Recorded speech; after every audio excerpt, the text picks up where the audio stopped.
그렇게 생각을 하고 있습니다. 이렇게 말씀을 드리면서 오늘 이제 제가 이제 말씀을 드릴 거는 아프리카 대륙에 있어서 녹색 정책 그리고 그런 경향성 이런 거를 조금 얘기를 좀 해달라고 부탁을 받았는데요. 저는 이제 그 GGGI 글로벌 녹색 성장 연구소의 활동을 중심으로 간단히 말씀을 드리고자 합니다. 오늘 제가 이제 말씀드릴 거는 녹색 성장이 과연 뭔지, 그리고 아프리카에서 어떠한 의미를 갖는지 간략히 말씀을 드리고, 저희 GGGI에서 개발한 어떤 녹색 성장 그 지수라고 있습니다. 널리 알려지진 않았는데 이 지수를 간략히 소개하면서 이 지수의 관점에서 볼 때 아프리카 대륙의 상황을 간단히 살펴보고, 그리고 아프리카 대륙에서 저희 GGGI의 활동을 설명을 드리고자 합니다. 그리고 끝으로는 그 비즈니스 관련해 가지고도 제 생각을 좀 말씀을 드리고자 합니다. 우선 이제 녹색 성장, 그린 그로스라는 개념에 대해서 조금 생각을 해봤습니다. 제가 조금 고민을 하다 보니까 한 4가지 개념으로 이제 볼 수가 있을 것 같은데, 영어로 보면 조금 더 이제 개념이 단순해집니다. 어떤 제 밑에 그린인 그로스, 그린 포 그로스, 그로스 포 그린, 그린 에스 그로스 이렇게 나눴는데 전부 다 우리말로 보면 전부 다 녹색 성장일 겁니다. 그런데 이제 이게 사실은 어떤 경제 성장 단계에 있어서 그린 환경의 어떤 측면을 고려하는지를 역사적으로 나타내 준 것이라고 생각을 합니다. 우리가 성장을 하다 보니 어느 순간 잘 살아야 되겠다, 웰빙 뭐 이런 것들을 생각하면서 성장 과정에 있어서 그린을 생각하게 된 게 아닌가 싶습니다. 제일 왼쪽에 있고요. 그리고 그린 포 그로스라면 과연 경제 성장을 할 때 환경적 요소를 고려하면서 성장을 해야 되겠다, 이런 컨셉이 나왔던 것 같습니다. 그런데 그 다음 단계가 중요한데요. 이 목적과 수단이 바뀌었습니다. 갑자기 그로스 포 그린이 되어버렸습니다. 워낙 문제가 심각해지다 보니까 환경 자체가 목적이 되고, 그 환경을 개선하기 위해서 우리가 경제 성장의 측면에서 어떻게 해야 될 것인가를 논의하게 된 게 그로스 포 그린이라고 생각합니다.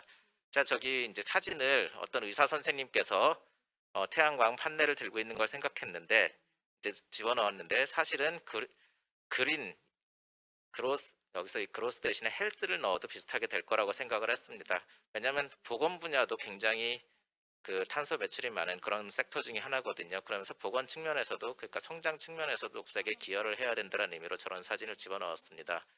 그렇게 그린과 환경과 성장을 같이 공부하고 연구하고 정책을 대안하고 사업을 하는 것이 저희 연구소라는 의미에서 그린 자체가 성장이다, 성장 자체가 그린이다 하는 의미로 제일 마지막에 그린 에즈 그로스라는 개념을 넣었습니다.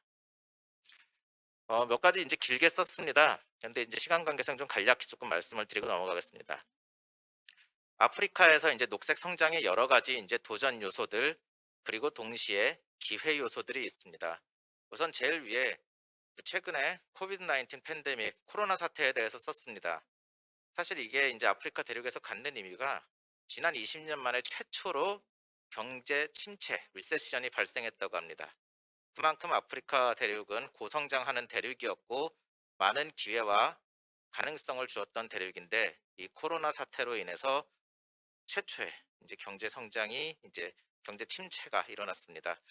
아웃풋 측면에서는 약 1,150억 불 상당의 이 달러 상당의 로스가 있었고, 그리고 4천만 명 정도의 인구가 새롭게 빈곤의 상태로 빠졌다라는 그런 분석이 있습니다. 그래서 여러 연구기관, 여기선 제가 IMF를 썼지만, 여기서 이제 그 경제 위기에서 침체에서 벗어나는 그런 경로는 지속 가능해야 되고, 서스테이너블 해야 되고, 포용적이어야 되고, 인클루시브해야 되고, 그리고 친환경적 그린으로 가야 된다, 그렇게 얘기를 했습니다. 그러면서 여러 가지 노력들이 있습니다. 지역적 차원의 노력이라면 아프리카 그린 스티뮬러스 프로그램이라고 유엔 기구들에서 이제 같이 나온 건데, 사실은 이게 UNEP에서 했지만 아프리카 주도의 이니셔티브입니다. 어떻게 하면 지속 가능 방식으로 성장을 할 것인가. 그 밑에는 조금 더 직접적인 얘기들이 있습니다. 빌딩 포워드 투게더라고 있는데, 어떤 액션들, 행동을 여러 모아놓은 겁니다. 대표적인 게 데트 포 클라이밋 수합입니다. 서구의 여러 선진국들이 아프리카에 많은 돈, 재원, 많은 것들을 빌려주고 있고, 아프리카 국가들은 채무 상태가 굉장히 좀 좋지는 않습니다. 채무를 탕감해 줄 테니 그에 상응하는 기후 친화적인 행동을 해라, 라는 그런 얘기입니다. 그래서 데트 포 클라이밋 스왑 이런 개념도 요즘은 얘기가 되고 있습니다. 그렇지만 이제 아프리카 국가들의 입장에선 이런 여러한 정책들, 스티뮬러스 정책들을 하기 위해서는 재원이 필요한데 사실 넉넉하지 않은 게 현실입니다. 그렇지. 이게 피스컬 스페이스가 없다라는 말로 표현을 했습니다. 그리고 이제 그 다음 단계가 Accelerating Impacts of Climate Crisis라고 했는데 사실 아프리카 같은 경우는 잘 아시겠지만 뭐 여러 다른 지역에 비해서 경제 성장 발전 정도가 빠르지는 않다 보니까 세계적인 탄소 배출량 그 비율로는 2%나 3% 정도밖에 되지 않습니다. 그런데 제가 바로 그 밑에 disproportionately impacted라고 되어 있었는데 탄소 배출 자체는 2에서 3%밖에 안 하고 있지만 정작 기후 위기로 인해서 받는 피해는 아프리카 국가들이 가장 심하게 받고 있다고 생각할 수가 있습니다. 왜냐하면 기후 위기라는 게 결국은 자연적인 요소라면 자연 그러니까 천연 환경에 그 경제가 의존하고 있는 정도만큼 영향을 받고 피해를 받습니다. 그러다 보니까 배출은 조금 하지만 피해를 받는 정도는 굉장히 큽니다. 그리고 실제로 아프리카에 있어서 익스트림 웨더 피노미나 그동안에 없었던 여러 기후 위기들 그런 것들이 그 정도랄지 빈도랄지 그리고 심각성이랄지 하는 게 계속해서 심해지고 있고 아프리카 인구의 약 65% 정도는 기후 위기에 직접적으로 영향을 받고 있다고 합니다.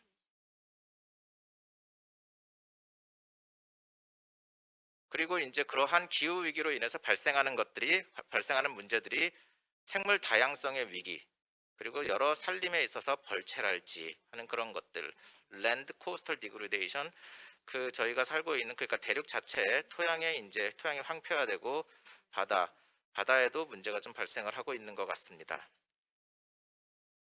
그리고 이제 그 제가 웨이스트 매니지먼트, 에어 앤 워터 폴루션이라고 썼는데요. 사실은 아프리카에는 여러 인프라도 부족하고 그리고 개발 자체가 굉장히 어떤 그 특별한 이제 마스터 플랜이나 그런 종합적으로 이루어지는 게 아니라 굉장히 단편적으로 뭐 이때는 저거 하고 저 때는 저거 하고 누군가의 지원에 따라서 이루어지는 그런 방식으로 굉장히 분절화된 방식으로 개발이 되고 있기 때문에 이런 폐기물 문제 그리고 오염 문제 이런 것들이 저희가 생각하는 것 이상으로 많이 심합니다.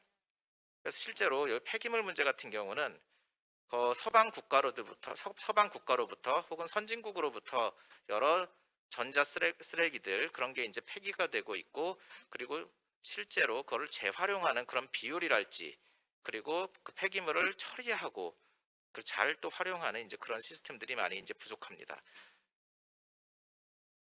그렇다 보면은 이러한 상황에서 아프리카가 어떻게 어떠한 경제 모델을 택해야 할 것인가 라는 게 이제 이 부분을 제가 썼습니다.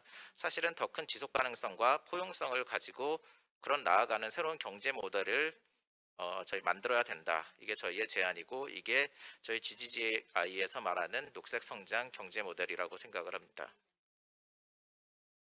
그 저희가 개발한 그 녹색 성장 지수를 가지고 아프리카의 상황을 조금 살펴보겠습니다. 이 지수 자체가 맞다 틀리다를 떠나서 어떤 특정한 패러다임을 가지고 하나의 상황을 봤다라는 그런 점에 의미가 있고 이러한 관점에서 볼 때 아프리카는 이러이러하고 어떤 지역은 어떻다라는 걸로 이해해 주시면 감사하겠습니다.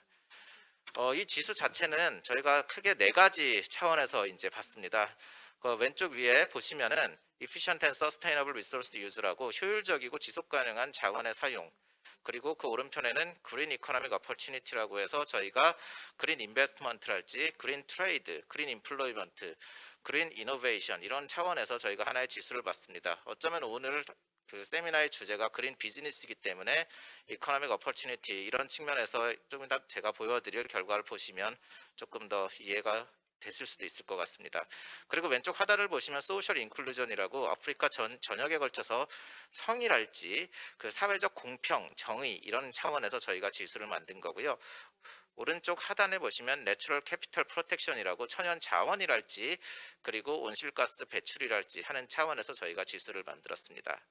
그리고 굉장히 빽빽하게 썼는데요. 이런 지표들 하나하나를 분해해서 보면은 제일 왼쪽을 보면 굉장히 그 많은 것들이 쓰여 있지 않습니까? 이러한 요소들을 저희가 다 종합해 가지고 저 오른쪽에 저렇게 이제 저희가 점수를 만들어냈는데 덴마크 같은 경우는 70 뭐 한 6점, 76.72 뭐 이 정도 되는 것 같습니다. 좀 더 살펴보겠습니다. 왼쪽 상단에 파란색입니다. Efficient and Sustainable Resource Use는 결국은 주어진 자원을 어떻게 효율성 있게 쓰느냐 하는 그런 문제고요.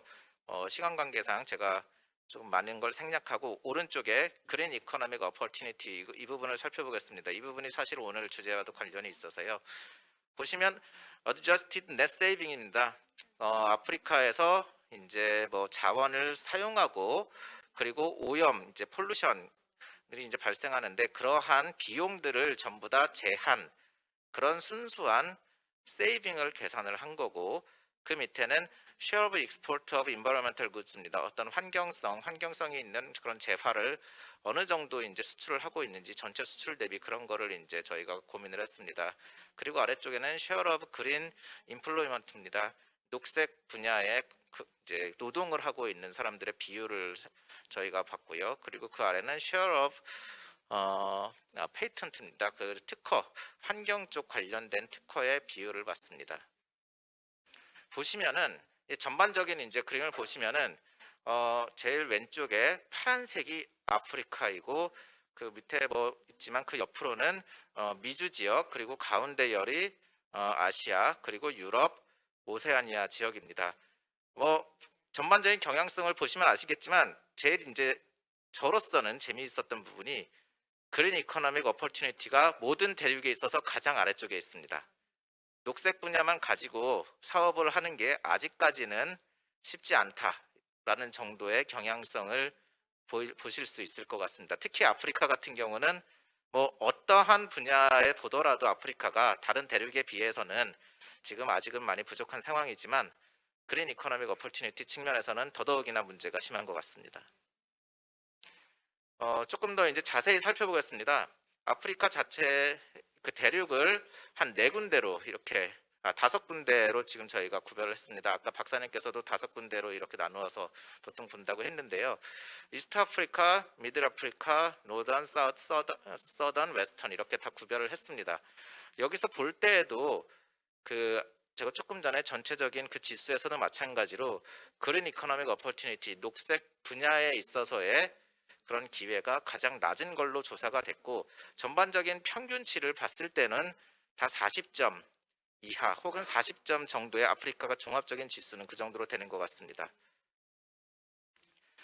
이 표를 보시면은 아프리카 자체의 지수 순위를 나타낸 건데 저희 계산으로는 1등이 보츠와나가 나왔습니다. 한 45점 정도가 됐던 것 같고요. 두 번째는 이제 탄자니아 뭐 이 정도로 됐던 것 같은데 이 서열 자체가 어떤 중요한 뭐 그런 거는 아닙니다. 왜냐하면은 저희가 아프리카 자체의 국가들을 지수화시키고 점수를 조금 주려고 노력을 하다 보니까 상당수 국가에 충분한 자료가 없거나 일부 조금 부족한 것들이 있어서 모든 분야의 자료가 있는 그런 것들 중심으로 했기 때문에 여기에 포함되지 않은 국가들이 많이 있습니다. 그렇지만 이러한 점수로 하나의 일관된 틀로 아프리카 대륙을 봤더니 이런 결과가 나온다라는 정도를 보시면 되실 것 같습니다. 그래서 저희가 이제 아프리카에서 하는 활동에 대해서 설명을 드리겠습니다. 사실 저희 GGGI가 그렇게 큰 조직은 아니다 보니까 아프리카에 회원국이 많지는 않습니다. 한 7개 회원국 정도가 있고 앙골라, 부르키나파소, 코트디부아르, 에티오피아, 르완다, 세네갈, 우간다가 있습니다. 그렇지만 저희가 비회원국에서도 활동을 하고 있고 그러한 나라들은 제가 파트너 국가 이렇게들 얘기들 하는데 토고, 모잠비크, 모로코 이런 나라들입니다. 사실 제가 오늘 이 자리에 오기 전에도 오전에 토고 관련된 사업을 조금 협의하다가 왔는데 이런 이제 저희 비회원국 혹은 파트너 국가의 여러 ODA 사업이랄지 그런 개발 사업들을 저희가 계속해서 하고 있습니다. 이걸 조금 더 상세히 살펴보겠습니다. 저희 그 GGGI's Priorities and Solutions라고 저희 썼는데 사실 저희가 그 회원국마다 하고 있는 하고 있는 활동들을 저희가 도식화 시켰고 그림으로 보여준 겁니다.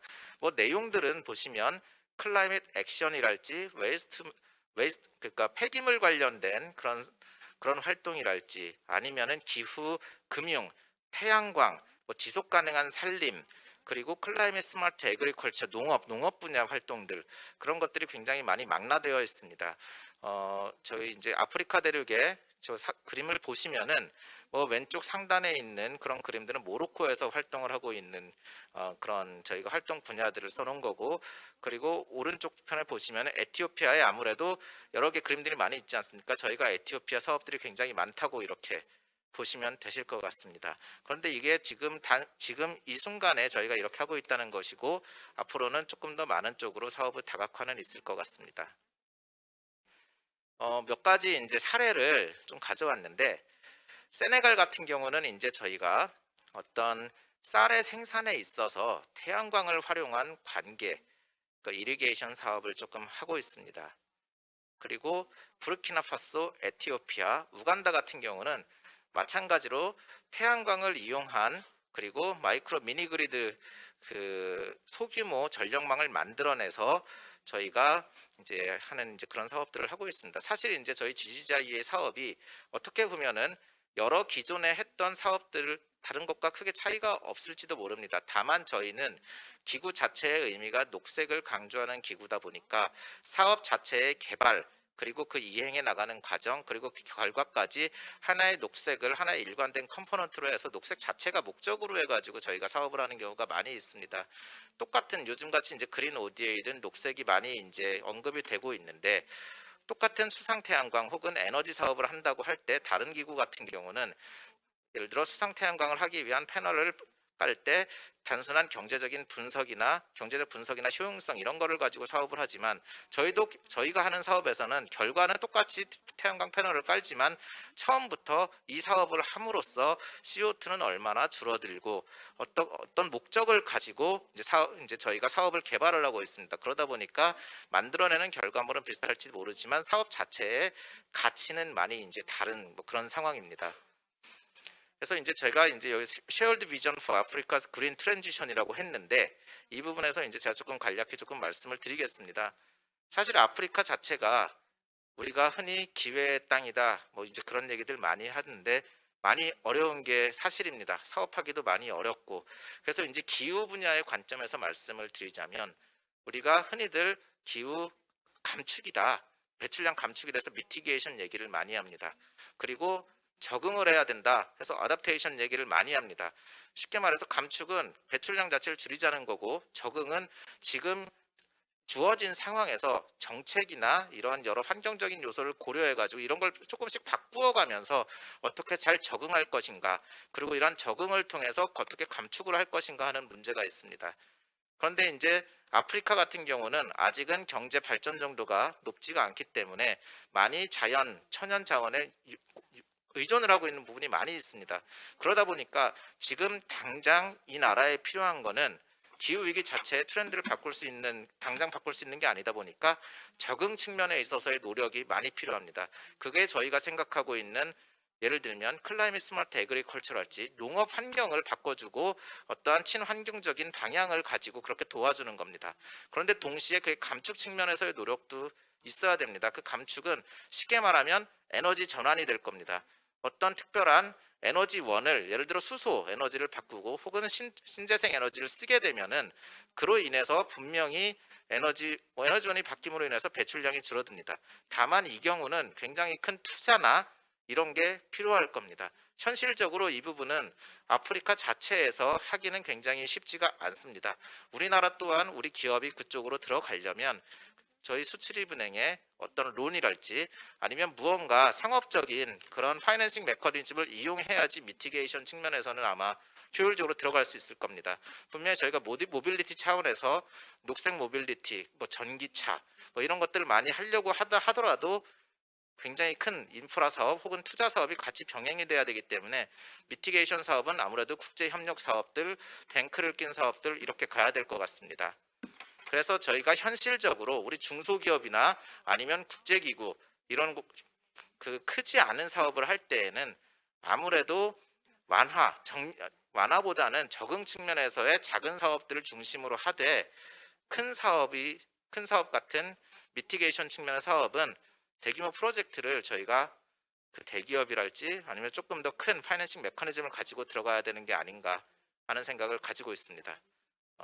우선 이것으로 제 발표는 마치겠습니다. 감사합니다. 아유, 감사합니다.